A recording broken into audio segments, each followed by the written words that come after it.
Hi everyone, I am Manjunathaya, JTO SRMV ITI. Welcome to my classroom. Today's my topic is capacitor. So let us study what all concept we can study in the capacitor chapter. Let us move on to the today's content. Today's content are introduction, definition of capacitor, capacitance, types of capacitor, capacitors in series, capacitor in parallel, application problem, related video, and the assignment. Let us go through these 9 contents. So, in the introduction part, we say that capacitor is a passive component. That means capacitor consists of conductor and only the dielectric material. So, when any signal is given to the capacitor, it either passes or it blocks. It won't made any change in its strength or shape. So that kind of components are called as passive components. ಅಂದರೆ capacitor ಮೂಲಕ ಯಾವುದೇ ಒಂದು ಸಿಗ್ನಲನ್ನು ಕಳಿಸಿದಾಗ ಅದು capacitor ಮೂಲಕ ಹೋಗುತ್ತೆ ಅಥವಾ capacitor ಆ ಸಿಗ್ನಲನ್ನು block ಮಾಡುತ್ತೆ. ಅದರ ಸ್ಟ್ರೆಂತ್ ಲೆವೆಲಲ್ಲಾಗಲಿ ಅದರ ಫ್ರೀಕ್ವೆನ್ಸಿ ಲೆವೆಲಲ್ಲಾಗಲಿ ಅದು ಯಾವುದೇ ಥರದ ಮಾಡಿಫಿಕೇಷನ್ಸ್ನ ಮಾಡಲ್ಲ. ಹಾಗಾಗಿ ಅದನ್ನು ನಾವು ಪ್ಯಾಸಿವ್ ಕಾಂಪೊನೆಂಟ್ ಅಂತೇಳಿ ಕರಿತೀವಿ. ಎರಡನೇದಾಗಿ ನಾವು ಕೆಪಾಸಿಟರ್ನ ಎಲ್ಲೆಲ್ಲ ನೋಡ್ತೀವಿ, ಯಾವ ಜಾಗದಲ್ಲೆಲ್ಲ ನೋಡ್ತೀವಿ, ಯಾವ ಜಾಗದಲ್ಲಿ ನೋಡ್ತೀವಿ ಅಂತಂದರೆ ಮೇಜರಾಗಿ ನಾವು ರೇಡಿಯೋ ಬೋರ್ಡ್ಗಳಲ್ಲಿ, ಟಿ ವಿ ಬೋರ್ಡ್ಗಳಲ್ಲಿ, ಕಂಪ್ಯೂಟರ್ ಮದರ್ ಬೋರ್ಡ್ಗಳಲ್ಲಿ, ಯಾವುದೇ ಥರದ ಪವರ್ ಸಪ್ಲೈಗಳಲ್ಲಿ, ಈವನ್ ಮೊಬೈಲ್ ಬೋರ್ಡ್ಗಳಲ್ಲಿ, ಮೊಬೈಲ್ ಚಾರ್ಜರ್ಗಳಲ್ಲಿ ಇಲ್ಲೆಲ್ಲ ನಾವು ಈ ಒಂದು ಕೆಪಾಸಿಟರ್ಸ್ನ ನೋಡ್ತೀವಿ. ಅದಲ್ಲದೆ ಈ ನಾವು ಕೆ ಇ ಬಿ ಆಫೀಸ್ಗೆ ಹೋದರೆ, ಕೆ ಇ ಬಿ ಆಫೀಸ್ ಅಂದರೆ K E B power distribution ಸ್ಟೇಷನ್ಗೆ ಹೋದರೆ ನಾವಲ್ಲಿ ನೋಡ್ತೀವಿ ದೊಡ್ಡ ದೊಡ್ಡ ಡ್ರಮ್ ಆಕಾರದಲ್ಲಿ ದೊಡ್ಡ ದೊಡ್ಡ ಕೆಪಾಸಿಟರ್ಸ್ನ ಇಟ್ಟಿರ್ತಾರೆ. Function of that capacitor is to store the energy in the form of charge ಫಾರಮಲ್ಲಿ ಎಲೆಕ್ಟ್ರಿಸಿಟಿನ ಅಥವಾ ಕರೆಂಟನ್ನು ಸ್ಟೋರ್ ಮಾಡಿರ್ತಾರೆ. ಆ ಡಿಸ್ಟ್ರಿಬ್ಯೂಷನ್ ಸೆಂಟ್ರಿಂದ ಎಲ್ಲ ಕಡೆ ಕರೆಂಟನ್ನು ಅಥವಾ ಪವರನ್ನು ಡಿಸ್ಟ್ರಿಬ್ಯೂಟ್ ಮಾಡ್ತಾ ಹೋಗ್ತಾರೆ. ಸರಿನಾ? ಸೊ ಹಾಗಾದರೆ ಕೆಪಾಸಿಟರ್ ಅಂದರೆ ಏನು ನೋಡಿ.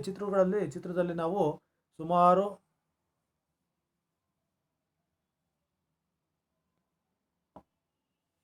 ಕೆಪಾಸಿಟರ್ಸ್ನ ಕಾಣಿಸ್ತಾ ಇದೆ.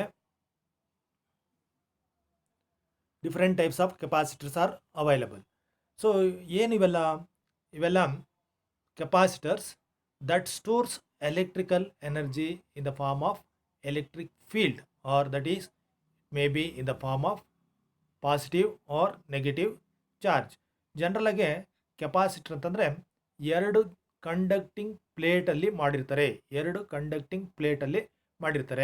ಸೊ ಎರಡು ಕಂಡಕ್ಟಿಂಗ್ ಪ್ಲೇಟನ್ನು ಒಂದು ಇನ್ಸುಲೇಟರಿಂದ ಸಪರೇಟ್ ಮಾಡಿರ್ತಾರೆ. ಆ ಇನ್ಸುಲೇಟರಿಂದ ಸಪರೇಟ್ ಮಾಡಿದಾಗ ಒಂದು ಪ್ಲೇಟಿಂದ ಇನ್ನೊಂದು ಪ್ಲೇಟಿಗೆ ಎಲೆಕ್ಟ್ರಿಕ್ ಚಾರ್ಜು ಪಾಸ್ ಆಗಲ್ಲ ಅಥವಾ ಎಲೆಕ್ಟ್ರಿಕ್ ಕರೆಂಟು ಪಾಸ್ ಆಗಲ್ಲ. ಆದರೆ ಯಾವಾಗ ಈ ಕೆಪಾಸಿಟರನ್ನು ನಾವು ಒಂದು ಚಾರ್ಜ್ ವೋಲ್ಟೇಜ್ ಸೋರ್ಸ್ಗೆ ಕೊಟ್ಟಾಗ ಏನಾಗುತ್ತೆ, ಒಂದು ಪ್ಲೇಟ್ ಮೇಲೆ ಪಾಸಿಟಿವ್ ಚಾರ್ಜ್ ಆಗುತ್ತೆ, ಇನ್ನೊಂದು ಪ್ಲೇಟ್ ಮೇಲೆ ನೆಗೆಟಿವ್ ಚಾರ್ಜು ಸ್ಟೋರ್ ಆಗಿರ್ತದೆ. ಸೊ ಈ ಥರ ಕೆಪಾಸಿಟರ್ಸ್ನ ನಾವು ಎಲೆಕ್ಟ್ರಿಕಲ್ ಎನರ್ಜಿನ ಸ್ಟೋರ್ ಮಾಡಲಿಕ್ಕೆ ಉಪಯೋಗಿಸಿರ್ತೀವಿ.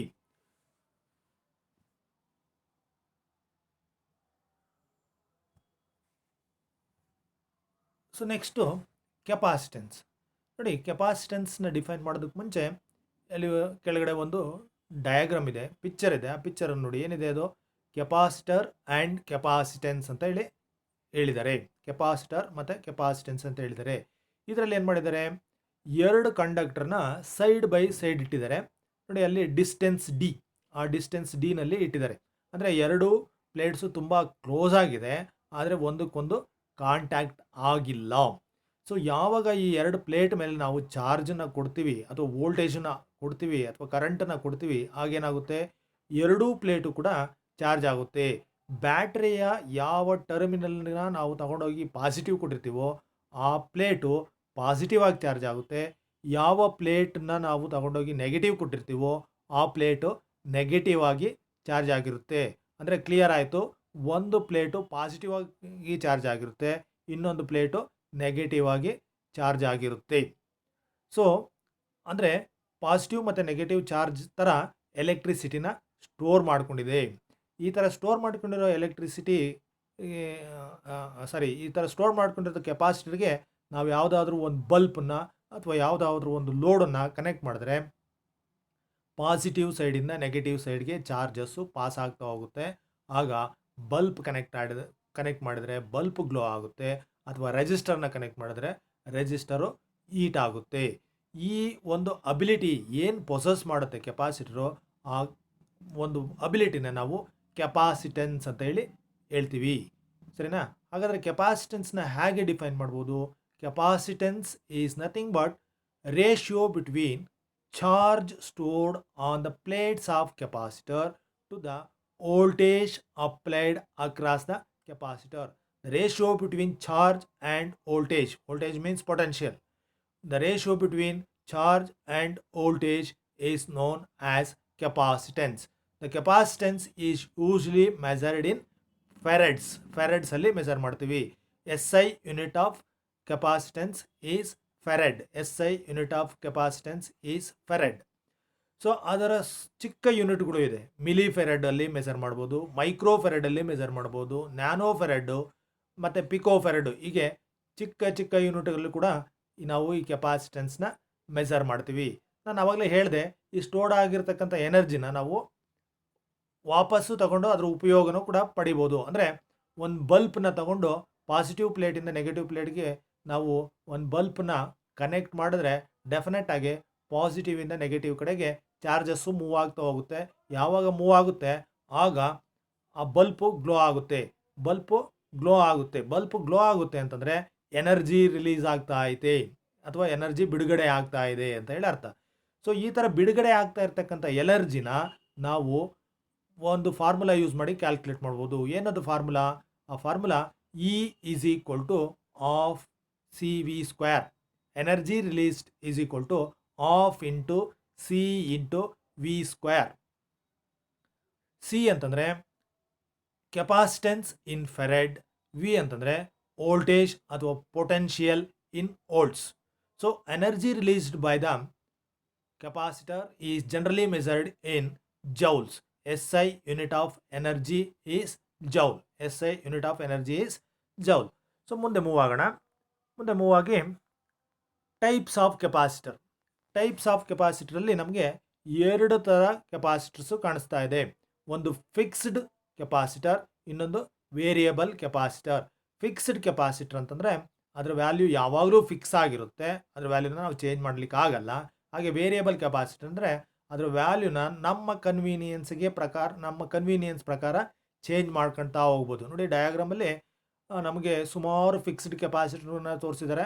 ಅಲ್ಲಿ ಆ ಮೆಟಾಲಿಕ್ ಬಾಡಿದು ಎರಡು ಕೆಪಾಸಿಟರ್ ಕಾಣಿಸ್ತಾ ಇದೆ. ಆ ಎರಡೂ ಕೂಡ ವೇರಿಯಬಲ್ ಕೆಪಾಸಿಟರ್ಸು. ಅವನ್ನ ವೇರಿ ಮಾಡಿಕೊಂಡು ನಾವು ನಮಗೆ ಎಲ್ಲಿಗೆ ಬೇಕೋ ಅಲ್ಲಿಗೆ ಕೆಪಾಸಿಟೆನ್ಸ್ ವ್ಯಾಲ್ಯೂನ ಅಡ್ಜಸ್ಟ್ ಮಾಡ್ಕೋಬೋದು. ನೋಡಿ ಈ ಫಿಕ್ಸ್ಡ್ ಕೆಪಾಸಿಟರ್ ತಗೊಂಡಾಗ ನಮಗೆ 4 ಥರ ಫಿಕ್ಸ್ಡ್ ಕೆಪಾಸಿಟರ್ಸು ಕಾಣಿಸ್ತಾ ಇದೆ. ಒಂದು paper capacitor, 2 mica capacitor, 3 ceramic capacitor, 4ನೇದು ಎಲೆಕ್ಟ್ರೋಲೈಟಿಕ್ ಕೆಪಾಸಿಟರ್. ಪೇಪರ್ ಕೆಪಾಸಿಟರ್ ಅಂದ್ರೇನು? ಪೇಪರ್ ಕೆಪಾಸಿಟರ್ ಅಂದರೆ ಏನಿಲ್ಲ, ಈ ಎರಡು ಕಂಡಕ್ಟಿಂಗ್ ಪ್ಲೇಟ್ ಮಧ್ಯದಲ್ಲಿ ಪೇಪರ್ನ ಡೈಎಲೆಕ್ಟ್ರಿಕ್ ಮೆಟೀರಿಯಲ್ ಆಗಿ ಉಪಯೋಗಿಸಿದ್ದಾರೆ.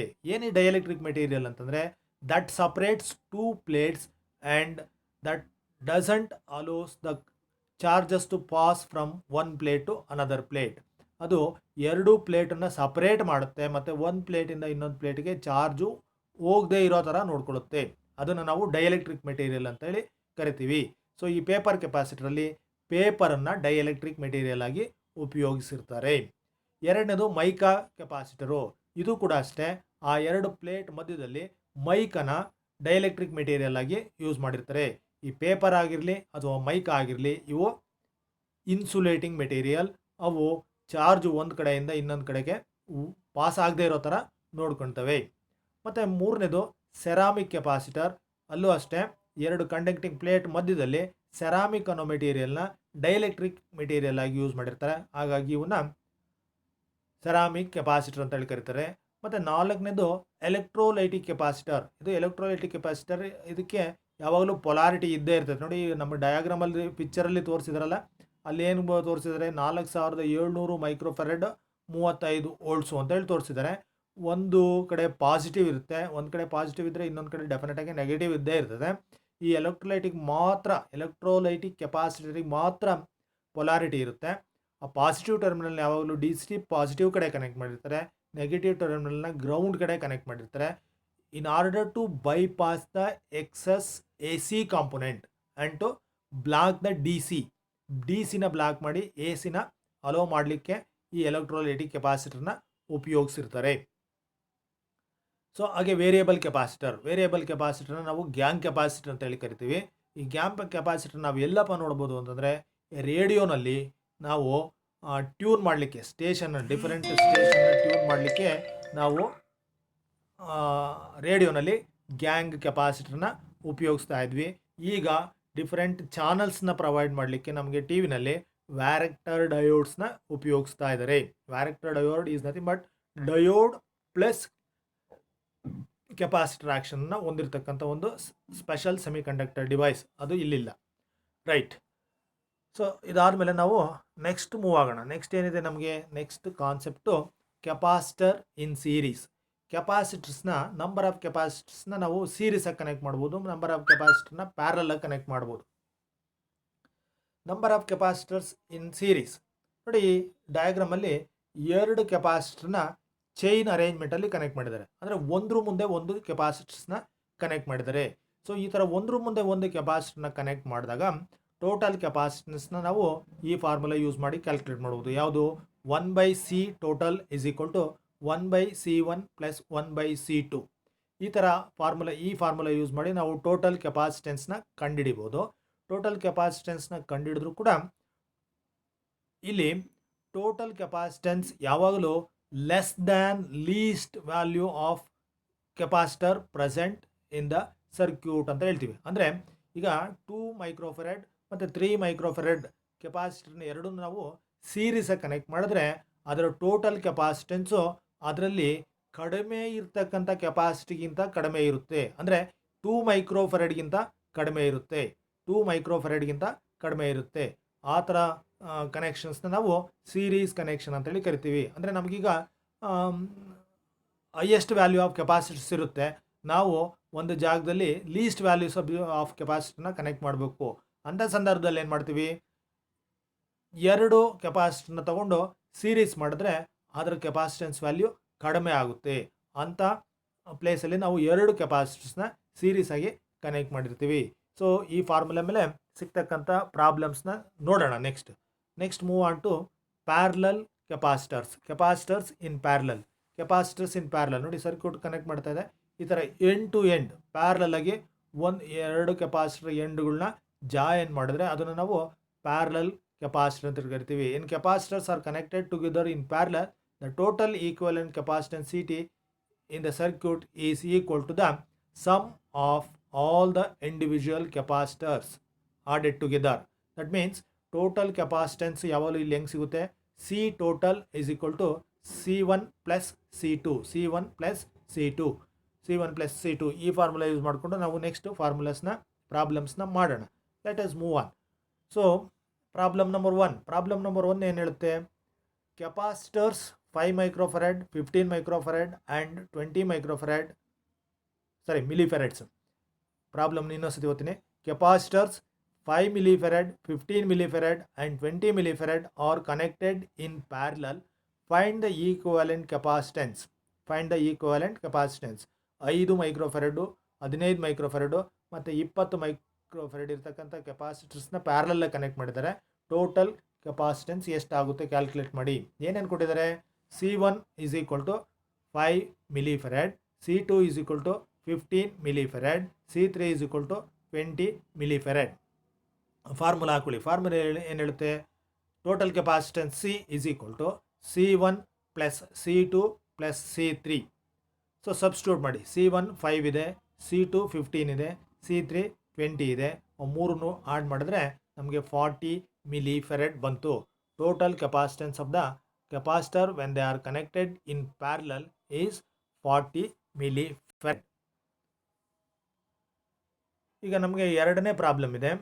ಎರಡನೇ ಪ್ರಾಬ್ಲಮ್ ಏನು ಹೇಳುತ್ತೆ? ಈ capacitor 3 millifarad and 6 millifarad are connected in series. Find out the combined capacitance. Problem ಇನ್ನೊಂದ್ಸತಿ ಓದ್ತೀನಿ. ಈ capacitors 3 millifarad and 6 millifarad are connected in series. Find out the combined capacitance. So formula ಹಾಕೊಳ್ಳಿ. ಸರಿ, ಸೊಲ್ಯೂಷನ್ ನೋಡಿ. Solution ಏನಿದೆ, ಏನೇನು ಕೊಟ್ಟಿದ್ದಾರೆ ಅದನ್ನು ಬರ್ಕೊಳ್ಳಿ. ಫಸ್ಟ್ ಏನು ಕೊಟ್ಟಿದ್ದಾರೆ? C1 is equal to 3 millifarad, C2 is equal to 6 millifarad. So formula ಏನಿದೆ? 1/CT is equal to 1/C1 plus 1/C2. So C is equal to cross multiplication ಮಾಡಿ, LCM ತಗೊಂಡು ಕ್ರಾಸ್ ಮಲ್ಟಿಪ್ಲಿಕೇಶನ್ ಮಾಡಿದ್ರೆ ನಮಗೆ C is equal to 6 into 3 divided by 6 plus 3 ಬರುತ್ತೆ. 6 3 18 divide by 9, 6 3 18 divide by 9, 9 1 9 2. So total ಕೆಪಾಸಿಟೆನ್ಸು 2 millifarad ಬಂತು. ನಾನು ಆವಾಗಲೇ ಹೇಳಿದೆ, ಯಾವಾಗ ಕೆಪಾಸಿಟರ್ಸ್ನ ಸೀರೀಸಾಗಿ ಕನೆಕ್ಟ್ ಮಾಡಿರ್ತೀವಿ ಆಗ ಟೋಟಲ್ ಕೆಪಾಸಿಟೆನ್ಸು ಆ ಸೀರೀಸ್ ಸರ್ಕ್ಯೂಟಲ್ಲಿ ಯಾವ ಕೆಪಾಸಿಟೆನ್ಸ್ ವ್ಯಾಲ್ಯೂ ಕಮ್ಮಿ ಇರುತ್ತೋ ಅದಕ್ಕಿಂತಲೂ ಕಮ್ಮಿ ಟೋಟಲ್ ಕೆಪಾಸಿಟೆನ್ಸ್ ಬರುತ್ತೆ. ಹಾಗಾಗಿ C is equal to 2 millifarad ಅಂತೇಳಿ ಬಂದಿದೆ. Right, move on to the problem number 3. Problem number 3 ಏನು ಹೇಳುತ್ತೆ? 4 microfarad capacitor is charged to 400 volts and then its plates are joined together through a resistance of 1 kilo ohm. The heat produced in the resistor is how much? ಎಷ್ಟು heat produce ಆಗುತ್ತೆ? ಅರ್ಥ ಆಯ್ತಲ್ಲ? 4 ಮೈಕ್ರೋಫೆರಡ್ ಇರ್ತಕ್ಕಂಥ ಕೆಪಾಸಿಟರ್ನ 400 ವೋಲ್ಟ್ಸಲ್ಲಿ charge ಮಾಡ್ತಾರೆ. ಮತ್ತು ಆ ಕೆಪಾಸಿಟರ್ನ 2 ಪ್ಲೇಟ್ಸ್ನ 1 ಕಿಲೋ ಓಮ್ ರೆಜಿಸ್ಟರ್ ಯೂಸ್ ಮಾಡಿ ಜಾಯನ್ ಮಾಡ್ತಾರೆ. ಜಾಯನ್ ಮಾಡಿದಾಗ ಆ ರೆಜಿಸ್ಟರ್ಲಿ ಶಕ್ತಿ ಬಿಡುಗಡೆ ಆಗುತ್ತೆ. ಆ ಥರ ಬಿಡುಗಡೆ ಆಗಿರ್ತಕ್ಕಂಥ ಶಕ್ತಿ ಎಷ್ಟಿರುತ್ತೆ ಅದನ್ನು ಕ್ಯಾಲ್ಕುಲೇಟ್ ಮಾಡಿ ಅಂತೇಳಿ ಹೇಳಿದರೆ, ಅದಕ್ಕೆ ನಮಗಿರ್ತಕ್ಕಂಥ formula energy E is equal to 1/2 into C into V square. So substitute ಮಾಡಿ. 1/2 ಇಂಟು ವಿ ಎಷ್ಟಿದೆ, ಸಿ ಎಷ್ಟಿದೆ? 4 ಮೈಕ್ರೋಫೆರಡ್, 4 ಇಂಟು 10⁻⁻⁴ ಇಂಟು ವಿ ಸ್ಕ್ವೇರ್ ಅಂತಂದರೆ V ಇಂಟು ವಿ ವ್ಯಾಲ್ಯೂ ಎಷ್ಟಿದೆ? 400 ಇಂಟು 400. ಸೊ ಅದನ್ನೆಲ್ಲ ಸಿಂಪ್ಲಿಫೈ ಮಾಡಿದ್ರೆ ನಮಗೆ 0.32 ಜೌಲ್ಸ್ ಬರುತ್ತೆ. 0.32 ಜೌಲ್ಸ್ ಬರುತ್ತೆ. ಸೊ 0.32 ಅಷ್ಟು ಎನರ್ಜಿ ರಿಲೀಸ್ ಆಗುತ್ತೆ ಆ ರೆಜಿಸ್ಟರ್ ಒಳಗಡೆ. 0.32 ಜೌಲ್ಸ್ ಅಷ್ಟು ಎನರ್ಜಿ ರಿಲೀಸ್ ಆಗುತ್ತೆ. ಸೊ ಈಗ ನಾವು ಇಷ್ಟಿತ್ತು ಏನು ಕಲ್ತ್ವಿ ಅದ್ರ ಮೇಲೆ ಕೆಲವೊಂದು ಅಸೈನ್ಮೆಂಟ್ ಪ್ರಾಬ್ಲಮ್ಸ್ ಇದೆ. ಆ ಪ್ರಾಬ್ಲಮ್ಸ್ನ ಇಲ್ಲಿ ಕೊಟ್ಟಿದ್ದೀನಿ. ಇವನ್ನ ಸಾಲ್ವ್ ಮಾಡಿ ನನಗೆ ಕಳಿಸ್ಕೊಡಿ. ಕ್ವೆಶನ್ ನಂಬರ್ 1 ಏನು ಹೇಳುತ್ತೆ? ಈ capacitor 20 millifarad, 10 millifarad, 30 millifarad are connected in series. Find total capacitance. 3 ಕೆಪಾಸಿಟರ್ಸ್ನ ಸೀರೀಸಾಗಿ ಕನೆಕ್ಟ್ ಮಾಡಿದ್ದಾರೆ.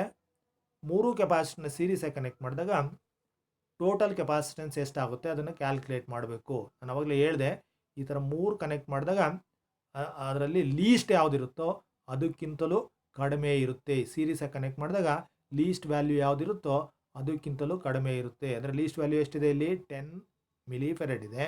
Total capacitance should be less than 10 millifarad. ಅದನ್ನು ಕ್ಯಾಲ್ಕುಲೇಟ್ ಮಾಡಿ. ಪ್ರಾಬ್ಲಮ್ ನಂಬರ್ 2 ಏನು ಹೇಳುತ್ತೆ?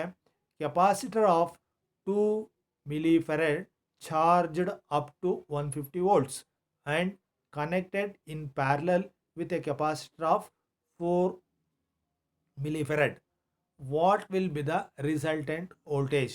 ಟೋಟಲ್ ವೋಲ್ಟೇಜ್ ಎಷ್ಟಾಗುತ್ತೆ? ಇಲ್ಲಿ ಕೆಪಾಸಿಟೆನ್ಸ್ ಕ್ಯಾಲ್ಕುಲೇಟ್ ಮಾಡಬಾರ್ದು, ಟೋಟಲ್ ವೋಲ್ಟೇಜು ಎಷ್ಟಾಗುತ್ತೆ ಅಂದರೆ ಅರ್ಥ ಆಯ್ತಲ್ಲ. ಇಲ್ಲಿ 2 ಮಿಲಿಫೆರೆಡ್ಡು ಮತ್ತು 4 ಮಿಲಿಫೆರೆಡ್ಡು ಇರ್ತಕ್ಕಂಥ ಎರಡು ಕೆಪಾಸಿಟರ್ನ ಪ್ಯಾರಲಲ್ಲಾಗಿ ಕನೆಕ್ಟ್ ಮಾಡಿದ್ದಾರೆ. ಪ್ಯಾರಲಲ್ಲಾಗಿ ಕನೆಕ್ಟ್ ಮಾಡಿ 2 ಮಿಲಿಫೆರೆಡ್ ಇರ್ತಕ್ಕಂಥ ಕೆಪಾಸಿಟರ್ಗೆ 150 volts ವೋಲ್ಟೇಜ್ನ ಕೊಟ್ಟು ಚಾರ್ಜ್ ಮಾಡಿಬಿಟ್ಟಿದ್ದಾರೆ. ಈಗ ಇವೆರಡನ್ನು ಪ್ಯಾರಲಲ್ಲಾಗಿ ಕನೆಕ್ಟ್ ಮಾಡ್ತಾರೆ. ಪ್ಯಾರಲಲ್ಲಾಗಿ ಕನೆಕ್ಟ್ ಮಾಡಿದಾಗ ರಿಸಲ್ಟೆಂಟ್ ವೋಲ್ಟೇಜ್ ಅಂದರೆ ಟೋಟಲ್ ವೋಲ್ಟೇಜು ಎಷ್ಟಾಗುತ್ತೆ ಕ್ಯಾಲ್ಕುಲೇಟ್ ಮಾಡಿ ಅಂತೇಳಿ ಕೇಳಿದ್ದಾನೆ. ಎಷ್ಟು ವೋಲ್ಟೇಜ್ ಇರುತ್ತೆ ಅದನ್ನು ನೋಡಬೇಕು. ಕ್ವೆಶನ್ ನಂಬರ್ 3 ಏನು ಹೇಳುತ್ತೆ? 3 capacitors 50 millifarad, 25 millifarad and 100 millifarad are connected in series across 240 volts supply. ಮೂರನ್ನು ಸೀರೀಸಾಗಿ ಕನೆಕ್ಟ್ ಮಾಡಿಬಿಟ್ಟು 240 ವೋಲ್ಟೇಜ್ ಸಪ್ಲೈಗೆ ಕೊಟ್ಟಿದ್ದಾರೆ. Find the total capacitance value. Total capacitance value ಎಷ್ಟಿರುತ್ತೆ? ಸಿ ಟಿ ಎಷ್ಟು ಬರುತ್ತೆ? ಸೊ ಇಲ್ಲೂ ಅಷ್ಟೇ 3 ಕೆಪಾಸಿಟರ್ನ ಸೀರೀಸಾಗಿ ಕನೆಕ್ಟ್ ಮಾಡಿದರೆ ಟೋಟಲ್ ಕೆಪಾಸಿಟೆನ್ಸ್ ಎಷ್ಟು ಬರಬೇಕು?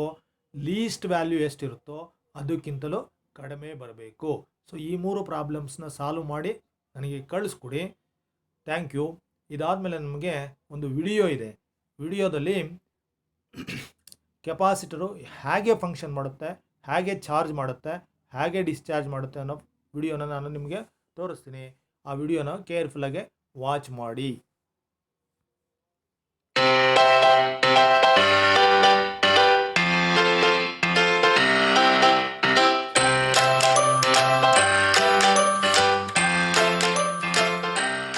The capacitor is the essential component of any circuit design, and in fact, after the resistor, it is the second most used passive component in the circuits.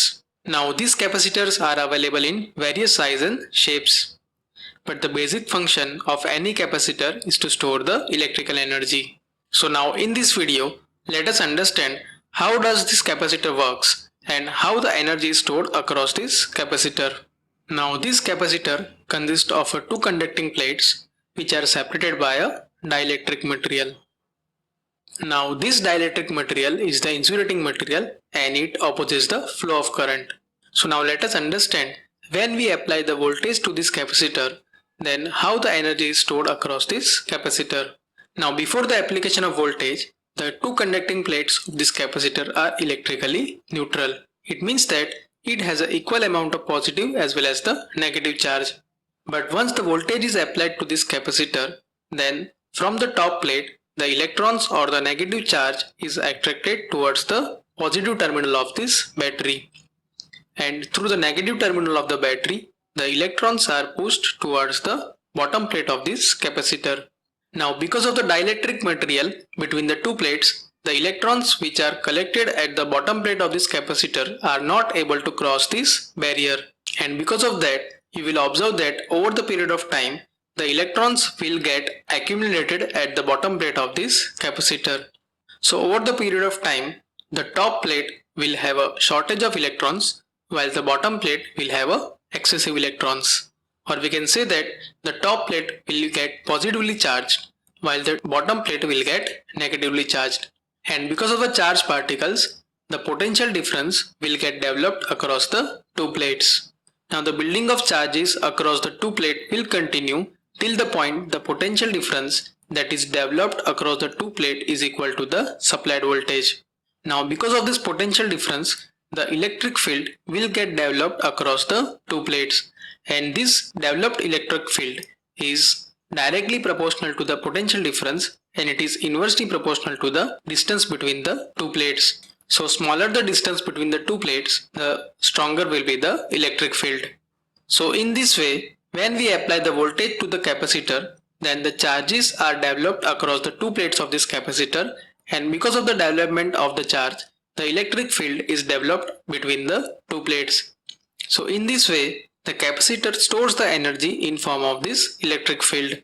Now even if we remove this voltage source, then also the charges that is developed across the two plates will remain as it is. So unless we apply the conductive part to this capacitor, the charges that is developed across the two plates will remain as it is. So as you can see over here, the conductive path is connected between the two terminals of this capacitor, and the load in the form of bulb is connected to this conductive path.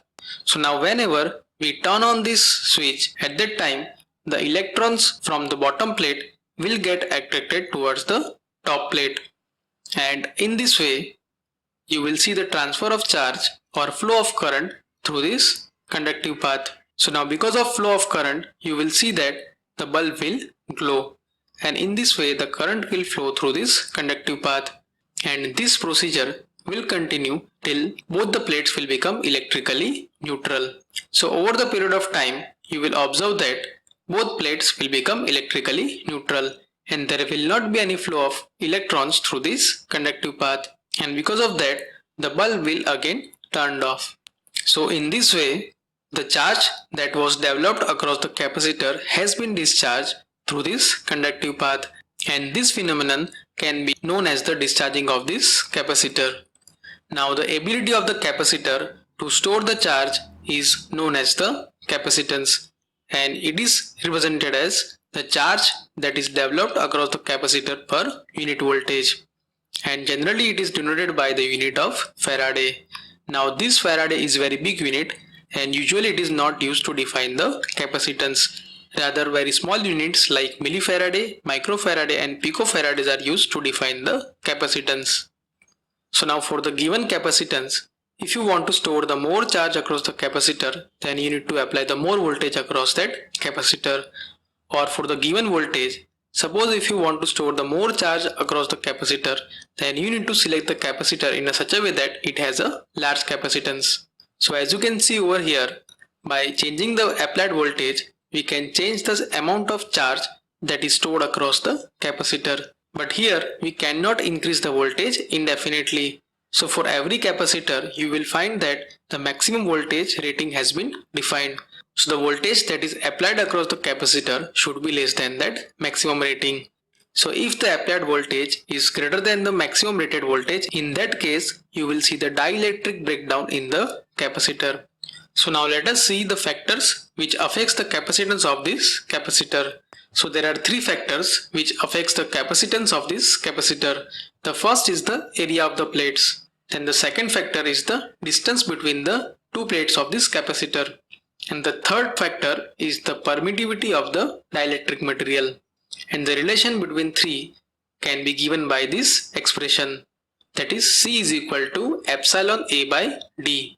So as you can see over here, the capacitance of this capacitor is directly proportional to the area of the plates as well as the permittivity of this dielectric material, and it is inversely proportional to the distance between the plates. So now let us see how these factors can affect the capacitance of this capacitor. So the first factor is the area of these plates.